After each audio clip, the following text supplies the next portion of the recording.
So once again, hello guys, this is your boy Karthik and I am a student of IIT Bombay. I am studying in first year IIT Bombay. तो last video में मैंने आपको ये बताया था कि 15 days rapid revision का मैं वीडियो लेकर आने वाला हूँ। तो अगर आप एक जेई मेन के एस्पिरेंट हो और आपको 15 डेज में पूरा सिलेबस रिवाइज करना है, पूरा ए टू जी पूरा सिलेबस रिवाइज करना है जेई मेन्स के लिए, तो ये वीडियो आपके लिए बहुत हेल्पफुल होगी।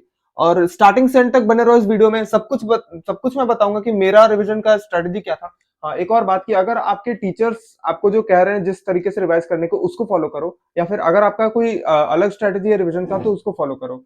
ओके। तो मैं इस वीडियो में क्या क्या बताऊंगा कि कितने घंटे पर चैप्टर को देना है ना, टेस्ट कहाँ से देना है, टेस्ट के बीच में कैसे रिवाइज करना है, कौन से चैप्टर कौन से डे पर रिवाइज करना है, कहाँ से प्रैक्टिस करना है, कितना प्रैक्टिस करना है, क्या रिवाइज करना है, मैं सब कुछ बताऊंगा। तो वीडियो में एंड तक बने रहो।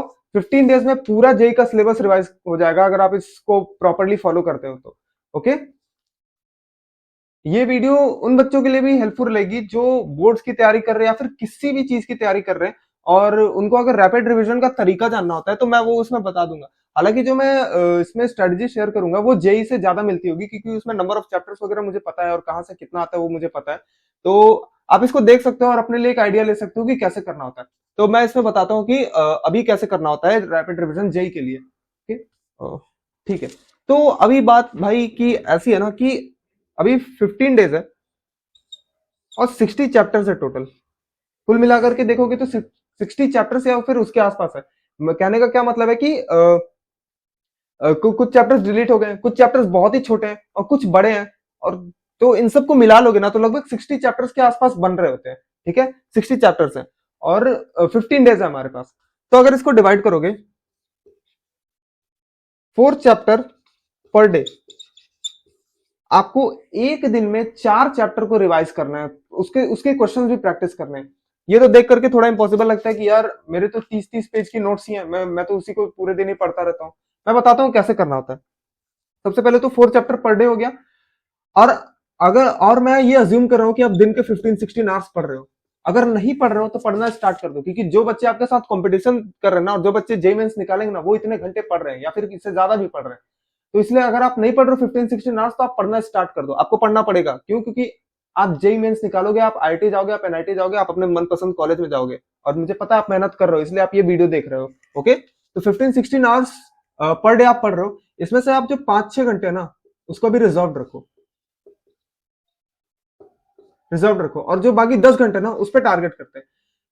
आपको करना क्या ना कि आपने 4 चैप्टर पर डे है तो आप इसमें 10 को 2.5 into 4 लिखो। इसका मतलब 2.5 आवर्स में आपको एक चैप्टर करना है। अब ये कैसे होगा भाई? ये तो देख के इम्पॉसिबल लगता है कि यार 2.5 चैप्टर में तो मैं केवल थ्योरी पढ़ पाता हूँ, बाकी कुछ नहीं पढ़ पाता हूँ।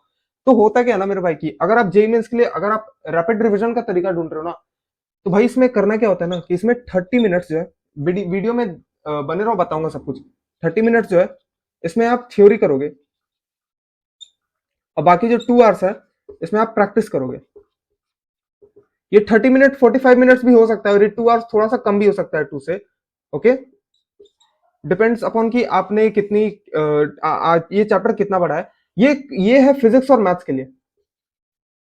और पढ़ना क्या है थ्योरी में ये भी जान लेते हैं। थ्योरी में पूरा चैप्टर ए टू जी नहीं रीड करना होता है थ्योरी में। अभी केवल क्या रीड करना है, कितना रीड करना है कि अभी जो आपके पास जो जो जैसे कि अगर आपने एक चैप्टर खोला तो जो भी मेन कॉन्सेप्ट, मेन फॉर्मूले और उस फॉर्मूला के ऊपर एक क्वेश्चन है बस उतना रिवाइज करना है, तो उससे ज्यादा नहीं करना होता है। और 30 मिनट से ज्यादा एक चैप्टर को नहीं देना है। ये नहीं करना है कि यार जो सारे क्वेश्चन है, सारे लिखे हुए पॉइंट्स है उन्हीं को रिवाइज करें, नहीं, वो नहीं करना होता। अगर आपने कोई इंपॉर्टेंट पॉइंट मार्क कर रखा है तो वेरी गुड, आप उसको रिवाइज करो। कोई इंपॉर्टेंट क्वेश्चन मार्क कर रखा है तो उसको रिवाइज करो। या फिर केवल फॉर्मूला शॉर्ट ट्रिक्स अगर आपने लगा रखे हैं, लिख रखे हैं, फॉर्मूला शॉर्ट ट्रिक्स कॉन्सेप्ट और उनके ऊपर एक क्वेश्चन, वो ही प्रैक्टिस करना होता है। पूरी चीजें नहीं पढ़नी होती, पूरी चीजें पढ़ने का टाइम गया। और याद रखो ये मेंस के लिए, एडवांस के लिए नहीं है। मेंस में फॉर्मूला बेस्ड क्वेश्चन ज्यादा आते हैं फिजिक्स में और केमिस्ट्री में। ठीक है, तो ये मेंस के लिए। मैथ्स के लिए बस फॉर्मूला जो है रिवाइज कर लो और क्वेश्चंस के अप्रोच देख लो कि क्वेश्चन जो आपने सॉल्व एग्जांपल्स किए वो कैसे किया। ठीक है, 30 मिनट्स में ये काम हो जाना चाहिए। अगर 30 to 45 मिनट से ज्यादा लग रहा है तो और फास्ट करने की कोशिश करो। ठीक है, तो आपको दिन दिन के 4 से 5 चैप्टर पकड़ने हैं। और वो चैप्टर कौन से पकड़ने हैं? वो चैप्टर आपको वो पकड़ने जो आपको उस दिन लगे कि हाँ ये चैप्टर मेरे को आज पढ़ने का मन कर रहा है, मैं पढ़ लेता हूँ। एक बात बताता हूँ मैं कि आपके साथ में होगा, आपकी कोचिंग में या फिर स्कूल में कोई होगा एकदम बहुत फाड़ू बद्दा टॉपर एकदम, आपको देख के लगता होगा यार वो दिन में इतना कैसे पढ़ लेता है, मैं तो पढ़ ही नहीं पाता हूँ। मेरे भाई वो उस दिन में वही चैप्टर्स वही चीजें पढ़ता है, उसको पसंद है पढ़ना, इसलिए अपने दिन को प्रॉपरली मैनेज करता होता है। जैसे मान लो कि अगर आज 8 तारीख है और आज 8 तारीख को उठ करके आपने डिसीजन लिया कि चलो भाई रैपिड रिविजन वाला मेथड फॉलो करते हैं 15 दिन में पूरा चैप्टर रिवाइज करने को, तो आप 8 तारीख को उठो और आप देखो कि उस दिन आपको क्या क्या पढ़ने का मन कर रहा है, उस दिन जो पढ़ने का मन कर रहा है वही चीज पढ़ना। कुछ मतलब ऐसा पहले ही मत डिफाइन करना कि 8 तारीख को मैं इन चार चैप्टर्स पढ़ूंगा, 9 तारीख को ये 4 चैप्टर पढ़ूंगा, 10 तारीख को ये 4 चैप्टर पढ़ूंगा, नहीं ऐसा नहीं करना। उस दिन उठो, उस दिन जो पढ़ने का मन किया वही चैप्टर लो, लेकिन 4 चैप्टर 4 से 5 चैप्टर लेने हैं, ओके। तो ऐसा करना होता है। आपने इतना किया कि आपने लेट से किसी दिन उठा 4 से 5 चैप्टर पढ़ा और 4 से 5 चैप्टर पहले डिसाइड किया, फिर उसको पढ़ना स्टार्ट किया कि कौन से तरीके से। मैंने बताया 30 to 45 मिनट्स में थ्योरी पूरा रिवाइज हो जाना चाहिए, बाकी टाइम हम क्वेश्चन को देंगे। अब मैं आता हूँ क्वेश्चन लगाएंगे कहां से, उसमें भी आता हूँ, इसको मिटा देता हूँ तब तक। तो प्रैक्टिस कहां से करना है क्वेश्चन ये बताता हूँ। अब जब मैं था अपने टाइम जेई के टाइम पे, जेई मेंस के टाइम में जनवरी में, तो मुझे जैसे मैं तो मुझे एक चैनल है, आप अनूप सर का चैनल है वो, मैथॉन गो, ठीक है। कोई पेड प्रमोशन नहीं, कुछ भी नहीं है, मेरे को ये अच्छा लगता है इसलिए मैं बता रहा हूँ। अनूप सर की चैनल है और इनका भी एक वेबसाइट भी है मैथॉन को नाम से। और इस वेबसाइट का लिंक मैं डिस्क्रिप्शन में दे दूंगा, वहां से जाकर के देख लेना। इस वेबसाइट में तो सारे ईयर के पूरे शिफ्ट्स के चैप्टर्स दिए हैं, पूरे ईयर के पूरे शिफ्ट्स के क्वेश्चन दिए हैं चैप्टर वाइज। तो मैं उन चैप्टर वाइज क्वेश्चंस को जाकर के पढ़ता था। फॉर एग्जांपल लेट्स से कि फिजिक्स में आज मैंने करंट इलेक्ट्रिसिटी का जो है थ्योरी पढ़ लिया है, तो 30 मिनट्स में मैंने क्या किया, अपने नोट्स खोले, उसमें जो भी सॉल्व एग्जांपल्स हैं और उसके ऊपर जो कॉन्सेप्ट्स और फॉर्मूला जल्दी जल्दी रिवाइज किए 30 मिनट्स में। और फिर मैं करंट इलेक्ट्रिसिटी थ्योरी पढ़ लिया। अब मैं मैथॉन गो के वेबसाइट पर जाऊंगा और उसमें जो 2022 के दोनों शिफ्ट के क्वेश्चन है, 2022 के करंट इलेक्ट्रिसिटी के जो शिफ्ट के क्वेश्चन है, आप उसमें जाओगे तो मिल जाएगा, मैं डिस्क्रिप्शन में लिंक दे दूंगा वेबसाइट का। तो उसमें जो शिफ्ट है क्वेश्चन के, और सबसे बेस्ट बात क्या है कि उन्होंने सॉल्यूशंस भी प्रोवाइड कर रखे हैं, ठीक है। तो काफी हेल्पफुल हो जाता है। तो जो क्वेश्चंस हैं 2022 के लेट से जो 2 शिफ्ट्स हुए हैं उनके जो क्वेश्चंस हैं, मैं वो जाकर के वो क्वेश्चंस प्रैक्टिस करता था, क्योंकि जेई मेंस में 2 सेशंस में जो भी क्वेश्चन पॉसिबल होता है ना एक चैप्टर से, वो सारे पूछ लेते हैं जेई मेंस वाले, ठीक है। तो मैं वो सारे क्वेश्चंस जाकर के प्रैक्टिस कर लेता था। अभी ये क्या होता है, ये होता है जनरली 20 से 30 क्वेश्चंस होते हैं, जो कि एक अच्छा नंबर ऑफ क्वेश्चंस है, और वो सारे मिक्स्ड कॉन्सेप्ट्स होते हैं। मिक्स्ड कॉन्सेप्ट तो नहीं कहना चाहिए, सारे कॉन्सेप्ट्स के ऊपर बेस्ड होते हैं। तो ये फिजिक्स का स्ट्रेटेजी। फिजिक्स में क्या करना है आपको कि 1 मिनट में एक क्वेश्चन करना है, ऐसा नहीं करना है कि 5 मिनट में एक क्वेश्चन करें, नहीं ऐसा नहीं करना है। तो जो आपका टाइम डिवाइडेड होना चाहिए ना, वो ज्यादा होना चाहिए मैथ्स को, जो आपको जैसे कि जो 10 घंटे में 4 चैप्टर पढ़ना है उसमें से ज्यादा टाइम डिवाइड होना चाहिए मैथ्स को। फिजिक्स और केमिस्ट्री को लगभग बराबर रखो, 1 मिनट में एक क्वेश्चन करो और जल्दी से थ्योरी निपटाओ आधे घंटे में, ठीक है।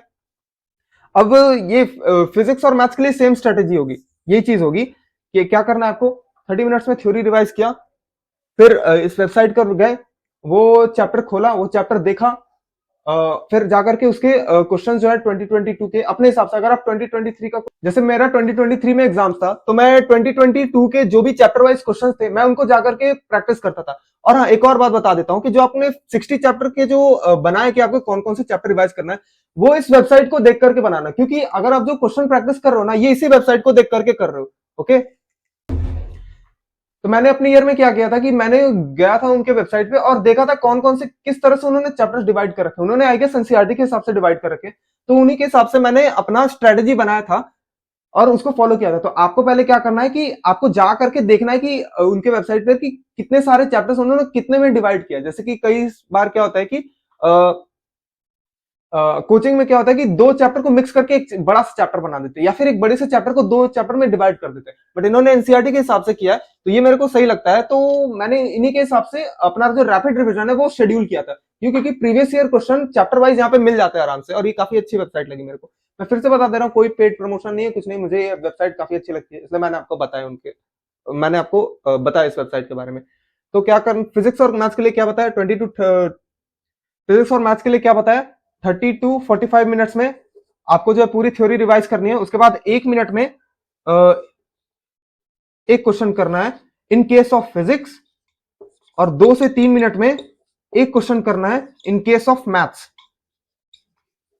ठीक है, अब मैं बताता हूं कि अगर अब आपको केमिस्ट्री में क्या करना है। तो मेरे भाई केमिस्ट्री का प्लान थोड़ा सा डिफरेंट होता है। उसमें फिजिकल होता है, उसमें ऑर्गेनिक होता है, उसमें इनऑर्गेनिक होता है। ठीक है, तो होता क्या ना, फिजिकल केमिस्ट्री को जो है थ्योरी, जैसे फिजिक्स और मैथ्स की जो थ्योरी रिवाइज की थी ना, वैसे ही फिजिकल केमिस्ट्री की थ्योरी ही रिवाइज करनी है। ठीक है, ऑर्गेनिक में क्या होता है, ऑर्गेनिक में थोड़ा सा पढ़ना होता है और फिर क्वेश्चन सॉल्व करना होता है। तो इसके लिए हो सकता है आपको थ्योरी पढ़ने में 1 आवर लग जाए, ठीक है चलता है, लेकिन उसके क्वेश्चन भी उतने ज्यादा टाइम नहीं लेते हैं। ओके, तो इसमें 1 आवर जो है आप थ्योरी को दे सकते हो और फिर बाकी जो 1.5 आवर्स है उसमें आप क्वेश्चंस को दे देना। ठीक है, चलता है। इनऑर्गेनिक में क्या हो सकता है, लेट्स से आपको 1.5 आवर्स लगे आपको केवल थ्योरी पढ़ने में, क्योंकि इनऑर्गेनिक में पढ़ना ज्यादा होता है, या फिर 1.5 छोड़ो 2 आवर्स भी लग जाते हैं ना, तो ये भी दे देना, कोई दिक्कत नहीं है, क्योंकि इनऑर्गेनिक में होता है इतना पढ़ना पड़ता है पर चैप्टर। ठीक है, 2 आवर्स दे देना और उस चैप्टर के 30 मिनट्स में आप पीवाईक्यू सॉल्व कर लेना, क्योंकि 30 मिनट्स में 30 क्वेश्चंस आप कर सकते हो जो कि बने होंगे। ठीक है, तो ऐसे शेड्यूल करो अपने रैपिड रिवीजन को। तो मैंने पूरा बता दिया कि रैपिड रिवीजन कैसे करना होता है। पहला, आपको मैथन गो के वेबसाइट पर जाओ, देखो कैसे चैप्टर्स डिवाइडेड है, उस हिसाब से आप अपने प्लान को शेड्यूल करो और हर दिन 4 चैप्टर पकड़ो। फिजिक्स केमिस्ट्री मैथ्स का एक एक हो गया, और लेट से ऑर्गेनिक का एक, इनऑर्गेनिक का एक, आपके जैसा मन कर रहा है उस दिन वैसा चैप्टर पढ़ो। कोई फोर्स नहीं कर रहा है कि आपको इस दिन यही चैप्टर पढ़ना है। ठीक है, अपने मन के हिसाब से करो, वो ज्यादा बेटर होता है, ज्यादा आपको अच्छी आउटकम ला करके देगा। ठीक है, उसके हिसाब से पढ़ना है। फिर आपको क्या करना है कि आपको थ्योरी निपटानी है 30 मिनट्स में, फिजिक्स और मैथ्स के केस में। केमिस्ट्री के केस में बता दिया डिफर करता है 30 मिनट से 1 आवर से 2 आवर्स में। ठीक है, फिर आपको जाकर के क्वेश्चंस लगाने हैं चैप्टर वाइज, जो कि, और आपको ये 10 आवर्स करना है per day, 10 hours per day, 10 hours per day करना है, और लगातार 15 डेज के लिए करना है। ये करोगे आपका पूरा जेई मेंस का सिलेबस, पूरा जेई मेंस का सिलेबस एक पूरी अच्छी तरीके से रिवाइज हो जाएगा, और आप एक अलग कॉन्फिडेंस में जाओगे एग्जाम देने, जो कि बहुत अच्छी बात है, कि बहुत बच्चों का रिवाइज ही नहीं हो पाता है पूरा। और हाँ, अब नेक्स्ट बताता हूं कि जो मैंने बताया था 6 आवर्स रिवाइज, 6 आवर्स रिजर्व रखने को ना, उन 6 आवर्स में जो मैं आपको पिछले वीडियोस में जो बताया ना, टेस्ट, एक टेस्ट देना और उसको एनालिसिस करना है, वो चीज करना होता है इन 6 आवर्स में। ओके, वो चीज करना है इन 6 आवर्स में। तो पूरा बता दिया क्या करना है, टेस्ट भी हो गया आपका, उसका एनालिसिस भी हो गया, प्लस में आपका रिविजन भी हो गया। ये जो आप फॉलो करोगे ना 30 डेज के लिए, मेरे भाई बात मान लो, बहुत अच्छा जेईई मेंस फोड़ कर आओगे। जब आप एग्जाम देकर निकलोगे तो आपको खुद भी नहीं पता चल पाएगा कि यार इतना बढ़िया कैसे चला गया। बट ये जो आपकी हार्डवर्क होगी ना, ये जो 15-15 घंटे रोज पढ़ रहे हो, टेस्ट भी दे रहे हो, रिविजन भी कर रहे हो, एनालिसिस भी कर रहे हो, रफ शीट मैनेजमेंट कर रहे हो, सब कुछ कर रहे हो, प्रोडक्टिव हो पूरी तरीके से, तो वो बहुत अच्छा रिजल्ट आपको देगा एंड में आकर के। जैसे कि आपको जो है ना शुरुआत में मन करेगा यार रिवीजन नहीं करते, जैसे पहले दूसरे दिन जाओगे 10-10 घंटे आपको पढ़ना पड़ेगा ना, तो पहले लगेगा कि यार ये क्या हो रहा है, मेरे को मन नहीं कर रहा है, ना ही मेरे को कुछ अच्छे रिजल्ट दिख रहे। जैसे कि आप कोई चैप्टर पढ़ लोगे, ठीक है, फिर आप उसके क्वेश्चंस लगाने जाओगे तो आपको अच्छे रिजल्ट नहीं लगेंगे, आपसे क्वेश्चंस हो सकता है ना भी लगे। लेकिन इंसान जो है ना, वो उनका ऐसा एक्सपेक्टेशन होता है कि लेट्स से उनकी परफॉर्मेंस ये है और ये टाइम, वो हमेशा ऐसा एक्सपेक्ट करते हैं कि ऐसा ग्राफ जाएगा, बट ऐसा होता नहीं है, ग्राफ हमेशा ऐसा जाता है। समझ रहे हो ना। और अगर आपने इस पॉइंट तक कंसिस्टेंसी अगर इस पॉइंट तक मेंटेन करके रख लेना भाई, तो आप बहुत लीनियरली एक्सपैंड होगा आप, फिर आपको जब जितनी इतनी रफ्तार से भागोगे ना, कोई भी नहीं रोक सकता, कोई भी बंदा नहीं रोक सकता। और ये जो आईटी बॉम्बे वाली जो टी शर्ट है ना भाई, ये इस चीज को पाने के लिए ना, ये जो कंसिस्टेंसी है ना, ये रखनी पड़ती है। ये जिस दिन आपने ये रखना सीख लिया ना, जिस दिन इस ग्राफ को समझ गया ना मेरे भाई, कोई नहीं रोक सकता आपको। ओके, तो ये सब करो, और जेईई मेंस फोड़ करके आना है आपको, फोड़ करके आना मतलब फोड़ करके आना है भाई, 180 नंबर से ऊपर लाना है, 99 परसेंटाइल लाना है, ये टारगेट होना चाहिए। ठीक है, छोटे शेर हो यार तुम। ठीक है, ये सब फॉलो करो जो बता रहा हूं, और डेफिनेटली इससे आपका बहुत फायदा होने वाला है जेईई मेंस में। और कई बच्चे फिर इस कंफ्यूजन में होंगे कि यार ये करे कब, शेड्यूल कब करे। भाई सबसे पहले तो यार अपना स्लीप शेड्यूल सुधार लो। देखो सबसे पहले ये बता देता हूं कि आप रात में 11 बजे सो जाया करो और 6 बजे के आसपास उठ जाया करो। ठीक है, और फिर जो 6:30 से 8:45 तक का जो टाइम है ना, उसमें आप कोई एक चैप्टर या फिर कोई एक चैप्टर रिवाइज कर लो, एक चैप्टर में थ्योरी रिवाइज कर लो और फिर उसके क्वेश्चंस प्रैक्टिस कर लो। 8:45 तक आप पढ़ लो, फिर उसके बाद आप 9 से 12, या फिर आपको जब भी मन करे 9 से 12 या फिर 2 से 5 टेस्ट दे दो और उसी समय उसका एनालिसिस कर लो। एनालिसिस टेस्ट देने के जस्ट बाद ही करना, ताकि आपको रफ शीट में याद रखे कि आप उस क्वेश्चन को सॉल्व करते समय क्या सोच रहे थे, ठीक है। तो यहाँ पर टेस्ट दे दो, फिर उसका एनालिसिस कर लो, फिर आप अपने जो है बाकी चैप्टर्स को रिवाइज करने के लिए टाइम लगाओ, ठीक है। तो बस यही करना होता है, और यकीन मानो इन 4-5 चीजों को फॉलो करके ना आप डेफिनेटली आपको जो स्कोर 200 प्लस चाहिए होता है ना वो मिल जाएगा आराम से, 99.5 परसेंटाइल के आसपास आ जाएगा। एक अच्छी से एनआईटी तो सिक्योर हो जाएगी, टॉप एनआईटी में कोई ना कोई ब्रांच सिक्योर जरूर हो जाएगी। उसके बाद की चीज हम अप्रैल में, मेंस अप्रैल में फोड़ देंगे, है कि नहीं। तो भाई इन सब चीजों को फॉलो करो। तो और कंटेंट पसंद आ रहा है तो लाइक, सब्सक्राइब और शेयर कर दो, ठीक है। तब तक के लिए मिलते हैं नेक्स्ट वीडियो में। Have a good day, bye bye. Follow करना है, ठीक है, मेंस फोड़ना है।